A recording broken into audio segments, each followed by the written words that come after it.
शिल्प प्रतिष्ठा क्षेत्र में निश्चित भाव यह एक संजोग जे जापानर माननीय प्रधानमंत्री ताकाइची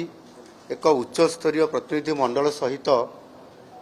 भारत को तांकर गस्त होइछि एवं एही समय रे गत काली यशस्वी प्रधानमंत्री नरेंद्र मोदी जी सहित आलोचना करी शिल्प और रणनीतिक